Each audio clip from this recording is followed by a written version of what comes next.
Hello everyone. आज की इस क्लास में जीआईसी प्रश्न पत्र को देखने वाले हैं। इससे पहले जो क्लासेस हुई हैं जीआईसी के जो पीवाईक्यूज रहे हैं उनको सॉल्व किया है। प्रश्न पत्रों की अगर हम बात करें 2021 का सॉल्व कर चुके हैं, 2017 2015 का हम लोग सॉल्व कर चुके हैं। आगे आने वाली जो क्लासेस 2-3 रहेंगी उसमें भी हम लोग जीआईसी के पीवाईक्यू को ही देखने वाले हैं। क्लास स्टार्ट हो इससे पहले आप सभी इस वीडियो को ज़्यादा से ज़्यादा लोगों के साथ शेयर जरूर कर दीजिए। एक इन्फॉर्मेशन है, समाजशास्त्र से संबंधित सभी परीक्षाओं के लिए यहाँ पर प्रैक्टिस सेट एंड समाजशास्त्र के नोट्स पीडीएफ फॉर्मेट में प्रोवाइड कराए जा रहे हैं। इससे संबंधित जानकारी के लिए यहाँ पर एक व्हाट्सएप नंबर दिया गया है 790-555-3851। इस व्हाट्सएप नंबर पर आप मैसेज करके इससे जुड़ी हुई जानकारी ले सकते हैं। यहाँ पर आपको नेट का प्रैक्टिस सेट मिल जाएगा। इसके अलावा जीआईसी परीक्षा आपकी होली के बाद होने वाली है।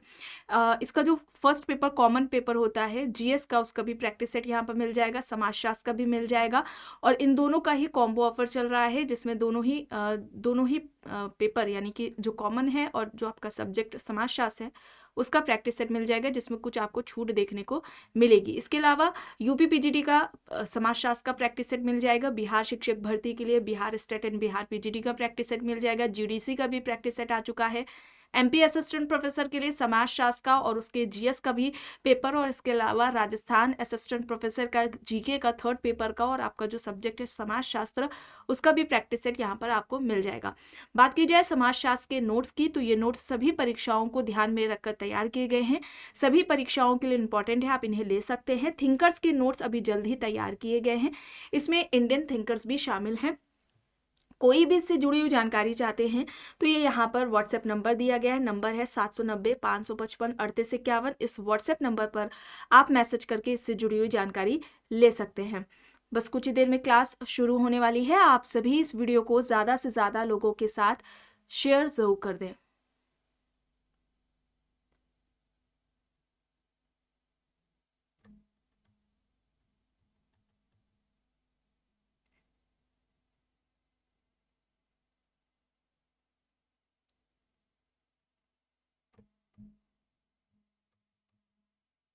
चलिए शुरू करते हैं। यहाँ पर मेंशन नहीं है किस ईयर का ये प्रश्न पत्र है, जीआईसी का ही है, इसे याद रखेंगे आप। ठीक है, पीवाईक्यू हम लोग देख रहे हैं। चलिए यहाँ पर देखिए, पहला प्रश्न है 1937 ईस्वी में नेशनल प्लानिंग कमेटी का अध्यक्ष कौन था। ऑप्शन यहाँ पर दिए गए हैं जवाहरलाल नेहरू, एसबी बोस, के कामराज नादार, एमके गांधी यहाँ पर हैं। 1937 में नेशनल प्लानिंग कमेटी का अध्यक्ष कौन था?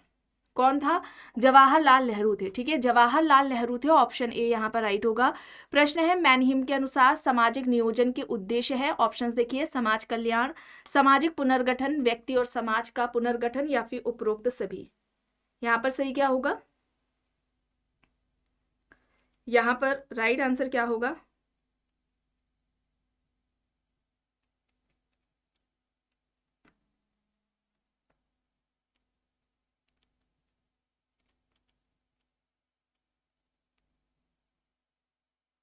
समाज कल्याण, सामाजिक पुनर्गठन, व्यक्ति और समाज का पुनर्गठन, या फिर उपरोक्त सभी। मैनहिम के अनुसार सामाजिक नियोजन के उद्देश्य पूछा जा रहा है। यहाँ पर राइट आंसर क्या हो जाएगा? ये सभी हो जाएंगे ऑप्शन डी। ठीक है, उपरोक्त सभी, ऑप्शन डी यहाँ पर राइट होगा। और इनकी पुस्तक की अगर हम बात करें तो एक पुस्तक है अक्सर एग्जाम्स में पूछ ली जाती है, आइडियोलॉजी एंड यूटोपिया की। ठीक है, आइडियोलॉजी एंड यूटोपिया है इनकी पुस्तक, ये अक्सर एग्जाम्स में पूछ ली जाती है। एक पुस्तक है man and society in an age of reconstruction. ठीक है, ये इनकी पुस्तक है, रिकंस्ट्रक्शन है। ठीक है, आइडियोलॉजी एंड यूटोपिया है, man and society in an age of reconstruction, ये इनकी पुस्तकें हैं।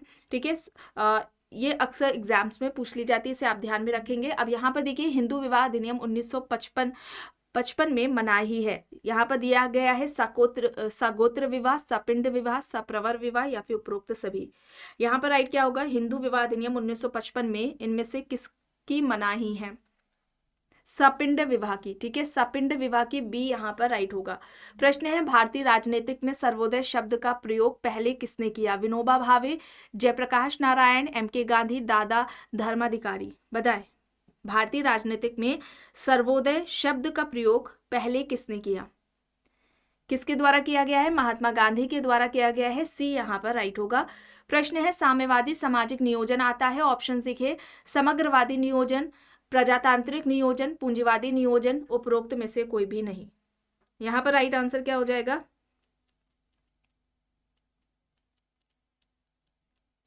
साम्यवादी सामाजिक नियोजन में आता है समग्रवादी नियोजन, प्रजातांत्रिक नियोजन, पूंजीवादी या फिर इनमें से कोई भी नहीं।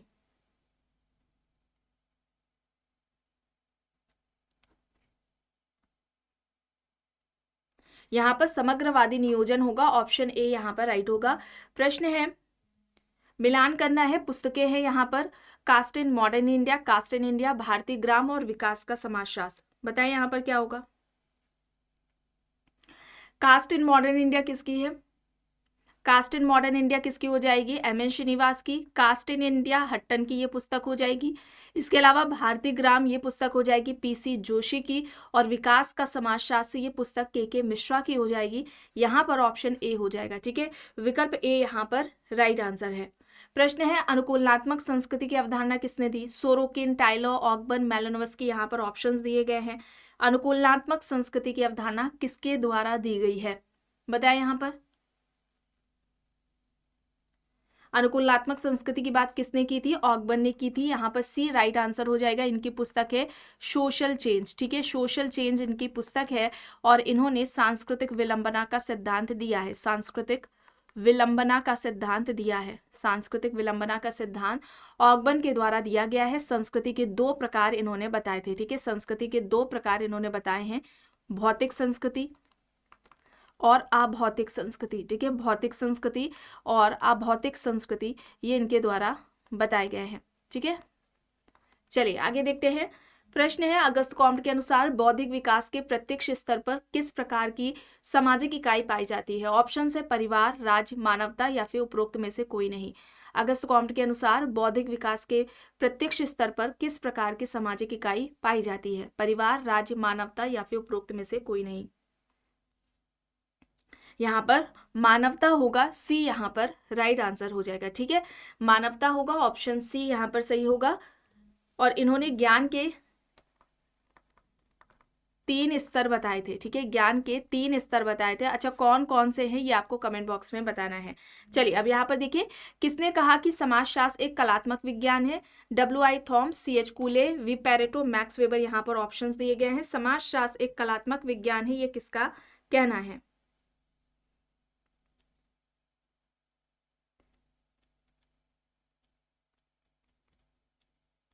बताए। यहाँ पर राइट आंसर क्या हो जाएगा? समाजशास्त्र एक कलात्मक विज्ञान है, ये किसका कहना है? C.H. कूले का कहना है, ऑप्शन बी। ठीक है, ऑप्शन बी यहाँ पर राइट आंसर हो जाएगा। इनकी पुस्तकों की अगर हम बात करते हैं तो सोशल ऑर्गेनाइजेशन है। ठीक है, एक पुस्तक है इनकी सोशल ऑर्गेनाइजेशन। सोशल ऑर्गेनाइजेशन है जो कि 1909 में आती है। ठीक है, 1909 में आती है। इसके अलावा एक इनकी पुस्तक है human nature and the social order, ये 1902 में आती है। ठीक है, ये कब आती है? 1902 में आती है। और इसके अलावा एक सोशल प्रोसेस भी है इनकी पुस्तक। ठीक है, सोशल प्रोसेस भी है इनकी पुस्तक। इसे आप याद रखेंगे, अक्सर एग्जाम्स में पूछ ली जाती है। और समाजीकरण से संबंधित आत्मदर्पण का सिद्धांत इन्होंने दिया है। आत्मदर्पण का सिद्धांत समाजीकरण से संबंधित इनके द्वारा दिया गया है। इसके अलावा प्राथमिक समूह की अवधारणा इनके द्वारा दी गई है। ठीक है, प्राइमरी ग्रुप प्राथमिक समूह की अवधारणा इनके द्वारा दी गई है। अर्ध प्राथमिक समूह की अवधारणा भी इन्होंने दी है। अर्ध प्राथमिक समूह की अवधारणा भी इनके द्वारा दी गई है। अर्ध प्राथमिक समूह का कॉन्सेप्ट भी इन्होंने दिया है। ठीक है, तो यहाँ पर ऑप्शन बी होगा। चलिए अब यहाँ पर देखिए, किसने कहा कि समाज संतुलन की एक व्यवस्था है? Pareto, कूले, max weber, white. यहाँ पर ऑप्शंस दिए गए हैं। समाज संतुलन की एक व्यवस्था है, ये किसके द्वारा कहा गया है? यहाँ पर राइट आंसर पैरेटो हो जाएगा। ठीक है, पैरेटो हो जाएगा। इन्होंने सामाजिक परिवर्तन से संबंधित अभिजात वर्ग का परिभ्रमण सिद्धांत दिया है। अभिजात वर्ग का परिभ्रमण सिद्धांत दिया है। अभिजात वर्ग से संबंधित है ये इनका। और इन्होंने क्रिया के 2 प्रकार बताए हैं। ठीक है, क्रिया के दो प्रकार इन्होंने बताए हैं, तार्किक क्रिया और दूसरी हो जाएगी अतार्किक क्रिया। ठीक है, तार्किक क्रिया और दूसरी हो जाएगी अतार्किक क्रिया हो जाएगी। ठीक है, माइंड एंड सोसाइटी इनकी पुस्तक है, माइंड एंड सोसाइटी, ये इनके द्वारा पुस्तक लिखी गई है। ठीक है, चलिए आगे देखते हैं। प्रश्न है, किसने सामाजिक परिवर्तनों का अंतर्निहित सिद्धांत दिया? W Ogburn, P A Sorokin, Veblen, Karl Marx. यहाँ पर ऑप्शंस दिए गए हैं। सामाजिक परिवर्तनों का अंतर्निहित सिद्धांत किसके द्वारा दिया गया है? यहाँ पर राइट आंसर क्या होगा बताएं?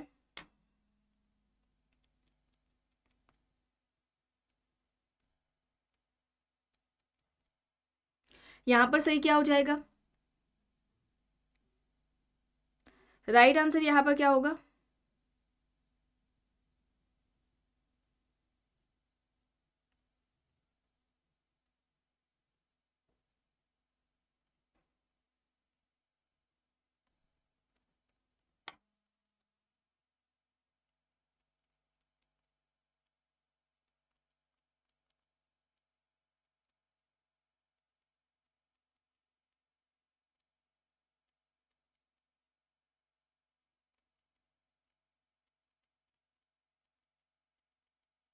बताएं यहाँ पर।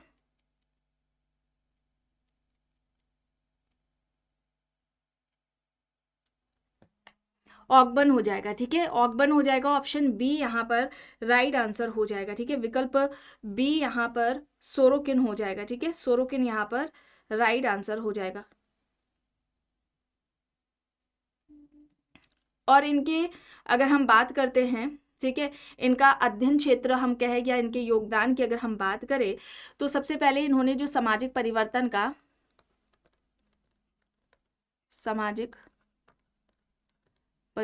का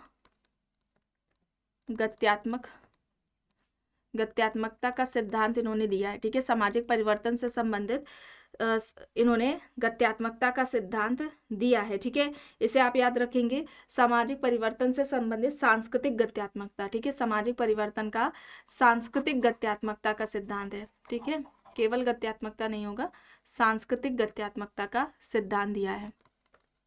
सांस्कृतिक गत्यात्मकता का सिद्धांत दिया है।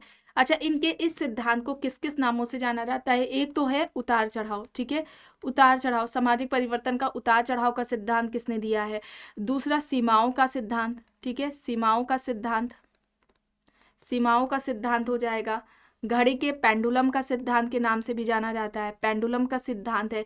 और यहाँ पर आप अंतर्निहित स्रोत की बात कर रहे हैं तो इस तरह से भी पूछा जाता है। तो इन सभी बातों को आप ध्यान में रखेंगे। और इसके अलावा याद रखिए कि इन्होंने सामाजिक गतिशीलता की भी बात की है। सामाजिक गतिशीलता की भी सबसे पहले व्यवस्थित तरीके से इनके द्वारा बात की गई है। और इससे संबंधित इनकी पुस्तक है सोशल मोबिलिटी में इन्होंने सामाजिक गतिशीलता की बात की थी। और ये इनकी पुस्तक 1927 में आती है। ठीक है, 1927 में ये इनकी पुस्तक आती है। इसे याद रखेंगे, अक्सर एग्जाम्स में इनकी बुक पूछ ली जाती है। इनके अलावा अगर हम बात करें, एक पुस्तक है द सोशियोलॉजी ऑफ रिवॉल्यूशन के नाम से, द सोशियोलॉजी ऑफ रिवॉल्यूशन। ठीक है, ये 1925 में आती है, इसे आप याद रखेंगे। ठीक है, एक पुस्तक है contemporary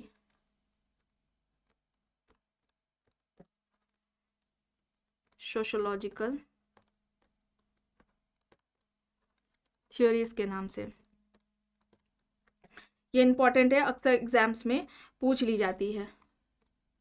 social and cultural dynamics. ठीक है, ये भी इनके द्वारा पुस्तक लिखी गई है, इंपॉर्टेंट है, अक्सर एग्जाम्स में पूछ ली जाती है। एक है society culture and personality, society culture and personality, ये इनकी पुस्तक हो जाएगी। इसका ईयर याद रखें 1947 7 है, ठीक है, 1947 है। ये सभी इनकी पुस्तकें हैं, इंपॉर्टेंट है। The sociology of revolution, contemporary sociological theories, social and culture dynamics, society culture and personality, ठीक है, यहाँ पर सोरोकिन होगा। आगे देखते हैं, मिलान करना है। देखिए यहाँ पर भी पुस्तकें हैं, scientific theory of culture, the science of culture, समाज और धर्म, सोसाइटी कल्चर एंड पर्सनैलिटी। चलिए देख कर बताएं यहाँ पर राइट आंसर क्या होगा। साइंटिफिक थ्योरी ऑफ कल्चर किसकी हो जाएगी, मेलानोवस्की की हो जाएगी। द साइंस ऑफ कल्चर ये वाइट की है। समाज और धर्म ये एस राधाकृष्णन की हो जाएगी। सोसाइटी कल्चर एंड पर्सनैलिटी ये सोरोकिन की हो जाएगी। यहाँ पर ऑप्शन ए हो जाएगा, ठीक है, विकल्प ए यहाँ पर राइट आंसर होगा। प्रश्न है अब यहाँ पर देखिए सिद्धांत दिए गए हैं, जाति उत्पत्ति का प्रजाति सिद्धांत, जाति उत्पत्ति का व्यावसायिक सिद्धांत, जाति उत्पत्ति का उद्विकासीय सिद्धांत और जाति उत्पत्ति का धार्मिक सिद्धांत। चलिए देख कर बताएं यहाँ पर राइट आंसर क्या होगा। जाति उत्पत्ति का अगर हम प्रजाति सिद्धांत की बात करते हैं तो ये सिद्धांत किसके द्वारा दिया गया है, रिजले के द्वारा दिया गया है। जाति उत्पत्ति का व्यावसायिक सिद्धांत की अगर हम बात करते हैं तो ये सिद्धांत नेस्फेल्ड के द्वारा दिया गया है। जाति उत्पत्ति का उद्विकासीय सिद्धांत की बात करें तो ये इबेटसन के द्वारा दिया गया। और जाति उत्पत्ति का धार्मिक सिद्धांत की अगर हम बात करें तो ये धार्मिक सिद्धांत होकार्ट एंड सेनार्ट के द्वारा दिया गया है। होकार्ट एंड सेनार्ट के द्वारा दिया गया है। इन सभी बातों को आपको ध्यान में रखना है, ये एग्जाम्स में अक्सर पूछ ली जाती है। ये सिद्धांत एक साथ इसी तरह मैचिंग में देकर पूछ लिया जाता है, तो आप कंफ्यूज नहीं होंगे। यहाँ पर क्या होगा, विकल्प बी राइट आंसर होगा। चलिए अब यहाँ पर कर्मयोग पुस्तक बताइए किसके द्वारा लिखी गई है। बाल गंगाधर तिलक, गोपाल कृष्ण गोखले, विवेकानंद, राजा राम मोहन रॉय। यहाँ पर ऑप्शंस दिए गए हैं। कर्मयोग पुस्तक, कर्मयोग पुस्तक किसके द्वारा लिखी गई है, ये है विवेकानंद की पुस्तक। ऑप्शन सी यहाँ पर राइट होगा। अब यहाँ पर देखिए मानव विकास में सम्मिलित है। ऑप्शन देखिए जीवन प्रत्याशा, साक्षरता स्तर, संतोषजनक प्रति व्यक्ति आय या फिर उपरोक्त सभी। मानव विकास में सम्मिलित है, मानव विकास में ये सभी आएंगे। ऑप्शन डी उपरोक्त सभी यहाँ पर राइट होगा। प्रश्न है मर्टन ने दुष्कार्य को व्यक्त करते हैं जो अनुकूलन को कम करते हैं, अनुकूलन में सहायता करते हैं या जानबूझकर किया जाता है या फिर इनमें से कोई भी नहीं। दुष्कार्य यानी हम दुष्प्रकार की अगर हम बात करें, प्रकार, प्रकट प्रकार, अप्रकट प्रकार की इन्होंने बात की है। मर्टन ने मध्य अभिसीमा का सिद्धांत इनके द्वारा दिया गया है, ये अनुकूलन को कम करते हैं। ऑप्शन ए यहाँ पर राइट होगा। प्रश्न है प्रकारवाद सिद्धांत में मर्टन के कोडिफिकेशन में सम्मिलित नहीं है। ऑप्शन देखिए कार्यात्मक एकता का सिद्धांत, सार्वभौमिकता का सिद्धांत, अनिवार्यता का सिद्धांत, स्थायित्व का सिद्धांत। बताएं प्रकारवाद सिद्धांत में मर्टन के कोडिफिकेशन में सम्मिलित नहीं है। यहाँ पर राइट क्या होगा, यहाँ पर स्थायित्व का सिद्धांत है, ठीक है, स्थायित्व का सिद्धांत है, यहाँ पर डी हो जाएगा सही। प्रश्न है आर.के. मर्टन के अनुसार प्रकार वह है जो, ऑप्शन देखिए इच्छित तथा अनुभावित है, जो इच्छित तथा अनुभावित नहीं है, इकाई के लिए सहायक नहीं है, उपरोक्त में से कोई नहीं। मर्टन के अनुसार प्रकार क्या है, जो क्या होगा यहाँ पर इच्छित तथा अनुभावित है। ऑप्शन ए यहाँ पर राइट आंसर होगा। प्रश्न है कथन और कारण यहाँ पर दिया गया है। कथन है जाति और प्रजातंत्र एक दूसरे के पूरक नहीं है। ऑप्शन कारण है यहाँ पर भारत जाति पर आधारित एक प्रजातंत्र है। बताएं यहाँ पर क्या होगा। कथन क्या कह रहा है, जाति और प्रजातंत्र एक दूसरे के पूरक है, कारण भारत जाति पर आधारित एक प्रजातंत्र है। यहाँ पर देखिए दोनों ही सही है, लेकिन यहाँ पर कारण कथन की सही व्याख्या नहीं कर रहा है, यहाँ पर बी होगा सही। प्रश्न है प्रधानमंत्री ग्रामोदय योजना कब प्रारंभ की गई। वर्ष पूछा जा रहा है, 1991 है, ठीक है, देखकर बताएं प्रधानमंत्री ग्रामोदय योजना प्रधानमंत्री ग्रामोदय योजना कब आती है, 2000 में आती है। ऑप्शन डी यहाँ पर राइट होगा। अब यहाँ पर देखिए प्रश्न है इमाइल दुर्खीम जो अगस्त कॉम्ट के उत्तराधिकारी के रूप में जाने जाते हैं, ये इनका जन्म कब हुआ है। वर्ष पूछा जा रहा है, 1798 है, 1857 है, 1858 है या फिर 1864। बताएं यहाँ पर सही क्या होगा। इमाइल दुर्खीम का पूछा जा रहा है, ठीक है, अगस्त कॉम्ट के ये उत्तराधिकारी माने जाते हैं। इस तरह से भी पूछा जाता है अगस्त कॉम्ट का उत्तराधिकारी कौन है, तो ध्यान रखेंगे इमाइल दुर्खीम है, ठीक है। अगस्त कॉम्ट का जन्म हुआ था 1798 में। अगस्त कॉम्ट का है जन्म, ठीक है, और यहाँ पर 1858 हो जाएगा ये दुर्खीम का, ठीक है, ये दुर्खीम का हो जाएगा। ऑप्शन सी यहाँ पर राइट आंसर होगा। चलिए आगे देखते हैं। प्रश्न है समाजशास्त्र के उद्भव में निम्न में से कौन से कारक उत्तरदायी रहे हैं। ऑप्शन से यहाँ पर देखिए, फ्रांस की क्रांति, औद्योगिक क्रांति, प्रजातंत्र की चाह, आर्थिक वृद्धि। यहाँ पर ऑप्शंस दिए गए हैं। राइट क्या होगा?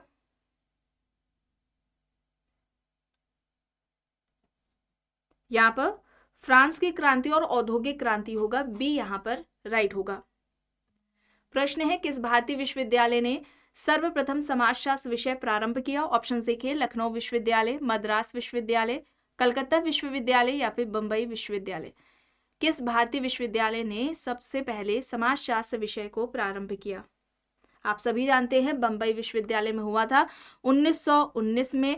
पैट्रिक गिडिस इसके अध्यक्ष थे। ठीक है, पैट्रिक गिडिस इसके अध्यक्ष थे। समाजशास्त्र का डिपार्टमेंट होता है, विभाग, ये इस विषय की शुरुआत होती है, जिसके हेड थे, एचओडी थे पैट्रिक गिडिस। अब यहाँ पर देखिए, निर्धारणवादी सामाजिक सिद्धांत आधारित होते हैं। ऑप्शन है एक कारक पर, दो कारक पर, अनेक कारक पर या फिर उपरोक्त सभी। निर्धारणवादी सामाजिक सिद्धांत आधारित होते हैं एक कारक पर। ठीक है, एक कारक पर होते हैं। और आर्थिक निर्धारणवादी पर, आर्थिक निर्धारणवादी किसे कहा जाता है? और अति निर्धारणवादी। आर्थिक निर्धारणवादी और अति निर्धारणवादी। आर्थिक निर्धारणवादी की अगर हम बात करते हैं तो ये आर्थिक निर्धारणवादी में कार्ल मार्क्स का नाम आता है। ठीक है, कार्ल मार्क्स हो जाएगा। और इसके अलावा अति निर्धारणवादी में अल्थ्यूजर का नाम आएगा। ठीक है, अल्थ्यूजर का नाम यहाँ पर आ जाएगा। यहाँ पर एक कारक होगा, ऑप्शन ए यहाँ पर राइट होगा। प्रश्न है मैक्स वेबर का मानना है कि सामाजिक संबंधों के निर्माण में आवश्यक शर्तें हैं। ऑप्शन देखिए, एक से अधिक कर्ता, भौतिक संपर्क, एक उद्देश्य, जागरूकता। मैक्स वेबर का मानना है कि सामाजिक संबंधों के निर्माण में आवश्यक शर्तें हैं यहाँ पर जागरूकता होगा, डी यहाँ पर राइट आंसर होगा। प्रश्न है crime and custom in civil society पुस्तक किसने लिखी? Radcliffe Brown, Malinowski, Tylor G Foster. यहाँ पर ऑप्शंस दिए गए हैं।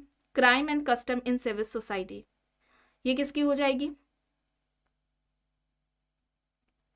ये किसकी हो जाएगी? मेलानोव्स्की की हो जाएगी। मेलानोव्स्की व्यक्तिवादी प्रकारवादी में आते हैं। ठीक है, व्यक्तिवादी प्रकारवादी किसे कहा जाता है? मेलानोव्स्की को कहा जाता है। ठीक है, इन्होंने जादू के, ठीक है, जादू के दो प्रकार बताए थे। ठीक है, जादू के प्रकार कितने बताए थे? दो बताए थे। एक था सफेद जादू, ठीक है, व्हाइट मैजिक। दूसरा था काला जादू, ब्लैक मैजिक।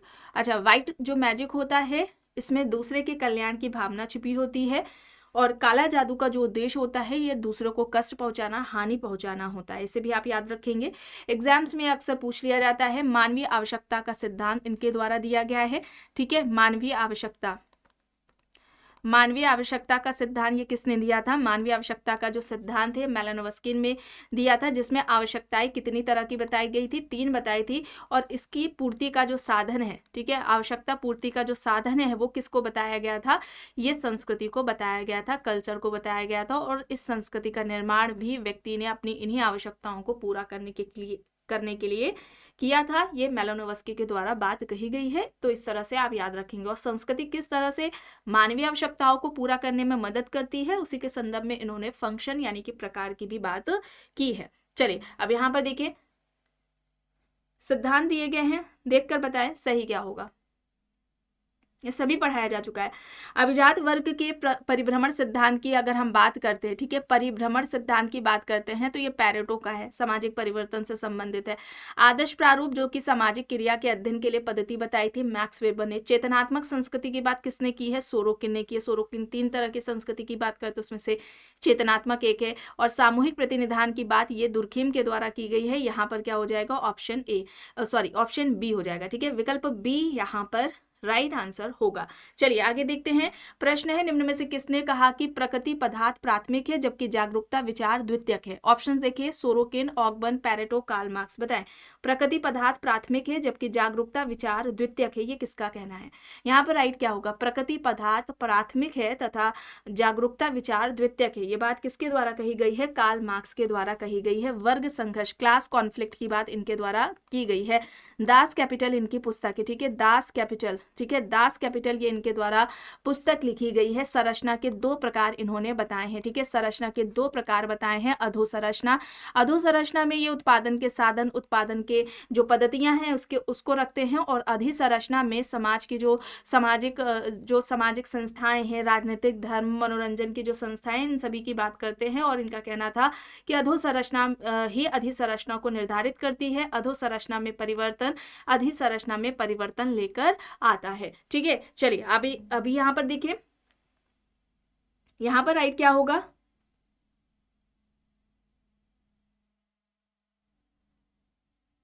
एक रूपता तथा बहुरूपता, वस्टेहन, अप्रकट प्रकार, रेनेटियर क्लास यहाँ पर दिया गया है। देखिए, एक रूपता बहुरूपता, इससे जुड़ जाएंगे हर्बर्ट स्पेंसर। वस्टेहन की जो बात है व्याख्यात्मक समाजशास्त्र की, वो मैक्स वेबर के द्वारा की गई है। और अप्रकट प्रकार की अगर हम बात करें तो ये पेरेटो के द्वारा की गई है। और रेनेटियर क्लास की जो बात है, जो अप्रकट प्रकार है, ये किसके द्वारा किया गया है? मर्टन के द्वारा। ठीक है, मर्टन हो जाएगा। और रेनेटियर क्लास है, इसकी बात पेरेटो ने की है। ठीक है, यहाँ पर क्या होगा? सी यहाँ पर राइट आंसर होगा। चलिए, अब यहाँ पर देखिए, निम्न में से कौन एक युग्म सुमेलित नहीं है? ऑप्शंस देखिए, सावेवी समैक, यानी कि एकता की बात हो रही है, इमाइल दुर्खिम, व्यक्तिवादी प्रकारवाद, आर के मर्टन, प्रतिमान चर, पार्सन्स, आत्मदर्पण, कूले। यहाँ पर क्या होगा? सुमेलित नहीं है, ये बताना है। क्या होगा? यहाँ पर देखिए, सावेवी और यांत्रिक एकता की बात किसने की थी? दुर्खिम ने की थी। प्रतिमान चर आप जानते हैं, पार्सन्स के द्वारा दिया गया है। आत्मदर्पण समाजीकरण से संबंधित है, कूले का है। व्यक्तिवादी प्रकारवादी में मर्टन नहीं आते हैं, मेलानोवस्की आते हैं। ठीक है, यहाँ पर क्या होगा? मेलानोवस्की होगा। ठीक है, मेलानोवस्की होगा। यहाँ पर ऑप्शन बी है सही। प्रश्न है, अमेरिकन जर्नल ऑफ सोशियोलॉजी को किसने प्रारंभ किया? A.W. Small, W.G. Sumner, Sorokin, Parsons. यहाँ पर ऑप्शंस दिए गए हैं। अमेरिकन जर्नल ऑफ सोशियोलॉजी को प्रारंभ किसने किया? बताएं। यहाँ पर राइट आंसर क्या हो जाएगा? A.W. Small, W.G. Sumner, Sorokin, Parsons. यहाँ पर ऑप्शंस दिए गए हैं।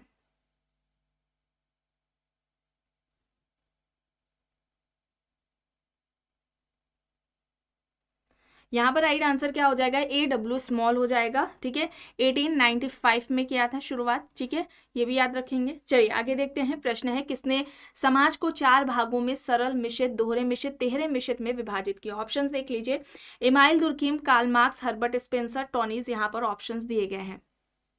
बताएं, समाज को 4 भागों में सरल मिश्रित, दोहरे मिश्रित और तिहरे मिश्रित समाज में किसने विभाजित किया? ये जो क्लासिफिकेशन है, ये हर्बर्ट स्पेंसर के द्वारा दिया गया है, और इन्होंने सामाजिक उद्विकास का सिद्धांत दिया है। ठीक है, सामाजिक उद्विकास का सिद्धांत इनके द्वारा दिया गया, सामाजिक उद्विकासवाद का सिद्धांत इनके द्वारा दिया गया है। और इसके अलावा ये समाज के 2 प्रकार भी बताते हैं, सोसाइटी के 2 टाइप्स बताते हैं, सैनिक या शिकारी समाज। ठीक है, सैनिक या शिकारी समाज हो जाएगा, सैनिक या शिकारी समाज। और दूसरा हो जाएगा औद्योगिक समाज। ठीक है, दूसरा क्या हो जाएगा? दूसरा यहाँ पर औद्योगिक समाज हो जाएगा। तो ये समाज का 2 जो क्लासिफिकेशन है, ये स्पेंसर के द्वारा किया गया है। और इसके अलावा सर्वप्रथम, सबसे पहले सामाजिक संरचना, सोशल स्ट्रक्चर की बात भी इन्होंने की थी। सामाजिक संरचना अवधारणा का प्रयोग भी इनके द्वारा किया गया था। ठीक है, इसे भी आप याद रखेंगे। चलिए आगे देखते हैं। प्रश्न है, व्हाट इज सोशियोलॉजी पुस्तक किसने लिखी? इंकल्स, मैकएवर, कूले, पार्सन्स। यहाँ पर है व्हाट इज सोशियोलॉजी, ये किसकी पुस्तक है? एलेक इंकल्स की है। ऑप्शन ए यहाँ पर राइट होगा। प्रश्न है, निम्न में से कौन एक हिंदू विवाह के आदर्शों का सही क्रम है? सही क्रम में लगाना है। देखिए, इस तरह से भी आता है प्रश्न, कौन है, कितने हैं, इस तरह से पूछा जाता है, सही क्रम में लगाना होता है। धर्म प्रजारति। ठीक है, धर्म प्रजारति होगा, सी यहाँ पर राइट होगा। प्रश्न है, संपत्ति उत्तराधिकार अधिनियम ने संयुक्त परिवार के किस एक प्रावधान को प्रभावित किया? ऑप्शंस देखें, समान संपत्ति, पितृपूजा, पर्वों का मानना, या फिर उपरोक्त में से कोई नहीं। संपत्ति उत्तराधिकार अधिनियम ने संयुक्त परिवार के किस एक प्रावधान को प्रभावित किया? यहाँ पर समान संपत्ति होगा, ऑप्शन ए यहाँ पर राइट होगा। अब यहाँ पर देखिए, हिंदू विवाह के स्वरूप बताने हैं, बताएं।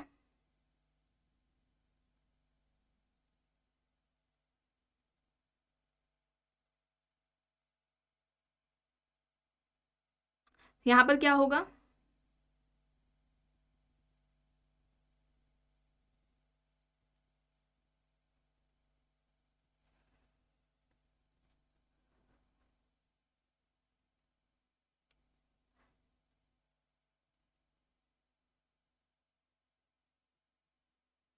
यहाँ पे देखिए इन्होंने 8 बताए। हिंदू विवाह के जो स्वरूप हैं या हिंदू विवाह के जो प्रकार अगर हम कहें तो ये 8 थे, ठीक है, जिसमें से ये सभी होंगे, ठीक है। ब्रह्म, दैव, ठीक है, असुर है, राक्षस है, गंधर्व है, पैशाच है, इन सभी प्रजापत्य विवाह है, इन सभी विवाहों की बात की गई थी, ठीक है। ये प्रश्न हमें लग रहा है सही से या तो टाइपिंग में मिस्टेक हुई होगी या फिर इसी तरह से आया होगा, तो इसे आप ध्यान रखेंगे, ठीक है। ब्रह्म, दैव, आश, प्रजापत्र, राक्षस, असुर, गंधर्व विवाह भी एक था, ठीक है। तो इसे आप याद रखेंगे। 4 उच्च कोटि के और 4 निम्न कोटि के विवाहों में वर्गीकरण इसका किया गया था, ठीक है।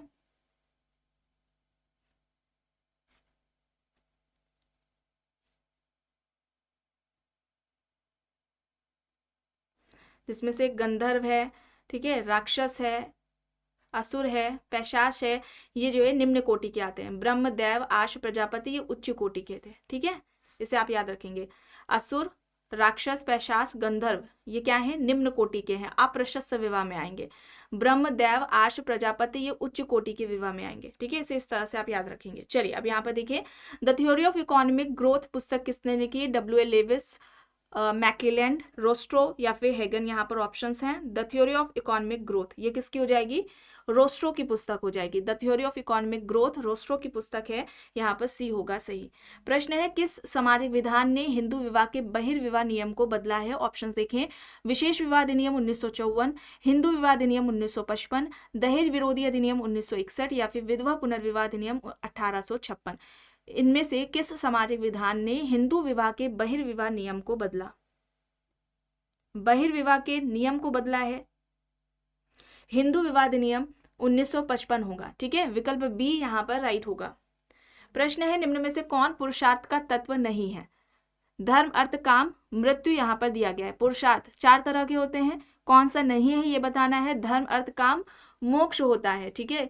चौथा क्या होगा? मोक्ष होता है, मृत्यु नहीं होगा, यहाँ पर डी होगा। प्रश्न है, मैक्स वेबर के अनुसार सामाजिक स्त्रीकरण का आधार कौन सा है? जाति, वर्ग, शक्ति, संपत्ति, प्रतिष्ठा, शक्ति दिया गया है। फिर प्रस्थिति, शक्ति, जाति है, और जाति, शक्ति, जाति, वर्ग दिया गया है।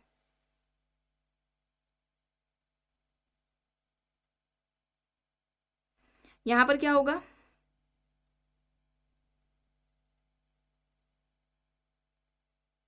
यहाँ पर संपत्ति, प्रतिष्ठा, शक्ति है, ठीक है। यहाँ पर क्या हो जाएगा? बी यहाँ पर राइट हो जाएगा। अच्छा, इनका जो सामाजिक स्त्रीकरण का सिद्धांत है ये त्रिआयामी या बहुआयामी के नाम से जाना जाता है। त्रिआयामी या बहुआयामी के नाम से जाना जाता है, ठीक है। इन्होंने सबसे पहले आर्थिक की बात की, ठीक है, आर्थिक हो जाएगा, फिर इसके अलावा सामाजिक हो जाएगा और राजनीतिक हो जाएगा। इस तरह से भी पूछ लिया जाता है, या फिर वर्ग, परिस्थिति और पावर यानी कि शक्ति, या अगर हम कहें शक्ति रख लें, और दल, ठीक है। इस तरह से भी पूछा जाता है, तो इसे आप याद रखेंगे। किसी भी तरह से पूछा जा सकता है, ये इस तरीके से एग्जाम्स में पूछा भी गया है। और मैक्स वेबर के इस सामाजिक स्त्रीकरण का प्रयोग किसने किया था? आंद्रे बेत्ते ने किया था, ठीक है। किसने किया था प्रयोग? आंद्रे बेत्ते के द्वारा किया गया था। चलिए आगे यहाँ पर देखते हैं, निम्न में से कौन एक अनौपचारिक सामाजिक नियंत्रण की एजेंसी है? अनौपचारिक पूछा जा रहा है। अच्छा, यहाँ पर सोशल कंट्रोल दिया गया है, सामाजिक नियंत्रण। अब सामाजिक नियंत्रण के जनक कौन है? जनक में नाम आएगा E.A. रॉस का, ठीक है, E.A. रॉस का आ जाएगा। इन्होंने सामाजिक नियंत्रण की बात किस पुस्तक में की है? बुक का नाम है सोशल कंट्रोल, ठीक है, सोशल कंट्रोल है। ये कब आती है? 1901 में इनकी पुस्तक आती है सोशल कंट्रोल। E.A. रॉस ने सामाजिक नियंत्रण की अवधारणा दी थी, इसे भी आप याद रखेंगे। और इसके अलावा यहाँ पर देखिए पूछा जा रहा है अनौपचारिक एजेंसी, तो यहाँ पर क्या हो जाएगा? अनौपचारिक अभिकरण की बात हो रही है, तो यहाँ पर फैमिली हो जाएगा, परिवार हो जाएगा, ठीक है। इन बातों को आप ध्यान में रखेंगे। सबसे पहले व्यवस्थित तरीके से पूछा जाए सामाजिक नियंत्रण की बात किसने की है, तो उसमें भी नाम रॉस का ही आएगा। चलिए अब यहाँ पर देखिए, निम्न विविध सामाजिक प्रक्रियाएं हैं। सामाजिक प्रक्रियाओं को सूची के अंत में दिए गए कूट के संयोगात्मक सामाजिक प्रक्रियाओं का पता लगाना है। देखिए, सहयोग, संघर्ष, प्रतिस्पर्धा, अनुकूलन, सात्मीकरण और प्रतिकूलता यहाँ पर दिया गया है। यहाँ पर संयोगात्मक सामाजिक है, यहाँ पर मतलब क्या है? सहयोग, सहयोगी प्रक्रिया, ठीक है, सहयोगी प्रक्रिया की बात की गई है। देखिए आपको नाम याद होगा गिलिन का, ठीक है, आपको कई बार बताया है। गिलिन ने सामाजिक प्रक्रिया के कितने प्रकार बताए थे? 3 बताए थे। एक इन्होंने बताया था समान सामाजिक प्रक्रिया, और दूसरा इन्होंने क्या बताया था? सहयोगी सामाजिक प्रक्रिया, ठीक है, दूसरा इन्होंने सहयोगी सामाजिक प्रक्रिया बताया। तीसरा बताया इन्होंने असहयोगी सामाजिक प्रक्रिया, असहयोगी सामाजिक प्रक्रिया, ठीक है, इसे आप याद रखेंगे। तो यहाँ पर सहयोगी सामाजिक प्रक्रिया में कौन कौन आएगा? सहयोग आएगा, ठीक है, अनुकूलन, सात्मीकरण आएगा, ठीक है। तो यहाँ पर first, fourth, fifth option C यहाँ पर होगा। संघर्ष है, प्रतिस्पर्धा है, प्रतिकूलता, ये सभी असहयोगी प्रक्रिया में आएगा। असहयोगी प्रक्रियाएं हैं ये, ठीक है। चलिए आगे देखते हैं। प्रश्न है 8वीं पंचवर्षीय योजना कब प्रारंभ हुई? बताएं कब प्रारंभ हुई 8वीं पंचवर्षीय योजना? 1992 में, 1992, ऑप्शन सी यहाँ पर राइट होगा। प्रश्न है freedom, power and democratic planning, ये किसकी पुस्तक है? Call मैनहीम, TB बोटोमो, गुनाम Medall, AD Ross, यहाँ पर ऑप्शंस दिए गए हैं। Freedom, power and democratic planning, यहाँ पर कॉल मैनहीम हो जाएगा, ऑप्शन ए यहाँ पर राइट होगा। प्रश्न है चैलेंज ऑफ वर्ड पॉवर्टी किसने लिखी? यहाँ पर ये किसकी हो जाएगी? सभी जानते हैं चैलेंज ऑफ वर्ड पॉवर्टी किसकी है? गुनाम मेडॉल की है, ऑप्शन बी यहाँ पर राइट होगा। प्रश्न है भारत में पंचवर्षीय योजनाओं का प्रमुख उद्देश्य पूछा गया। कृषि कार्य का विकास, औद्योगिक विकास, आर्थिक समृद्धता, न्याय के साथ वृद्धि। भारत में पंचवर्षीय योजनाओं का उद्देश्य पूछा जा रहा है। भारत में पंचवर्षीय योजनाओं का प्रमुख उद्देश्य क्या है? न्याय के साथ वृद्धि है, डी यहाँ पर राइट होगा। प्रश्न है यह किसने कहा कि समाजशास्त्र मानव उपलब्धियों का विज्ञान है? ऑप्शंस देखें, L F. Ward, C.H. Cooley, F. Tonnies, Karl Marx हैं। समाजशास्त्र मानव उपलब्धियों का विज्ञान है, ये बात किसके द्वारा कही गई है? एल.एफ. वॉर्ड के द्वारा, ऑप्शन ए यहाँ पर राइट हो जाएगा। आखिरी प्रश्न है समान की जागरूकता की अवधारणा किसने दी? F.H. गिडिंग्स होगा, ठीक है, F.H. गिडिंग्स होगा, ऑप्शन ए यहाँ पर राइट आंसर हो जाएगा। तो आज की इस क्लास में बस इतना ही। आई होप ये आपको पसंद आई होगी। अगर पसंद आई है तो प्लीज़ लाइक करिएगा, कमेंट करके ज़रूर बताइएगा। चैनल पर अगर आप नए हैं तो चैनल को भी ज़रूर सब्सक्राइब कर लीजिएगा, एंड इस वीडियो को जितना हो सके ज़्यादा से ज़्यादा लोगों के साथ शेयर भी ज़रूर करिएगा।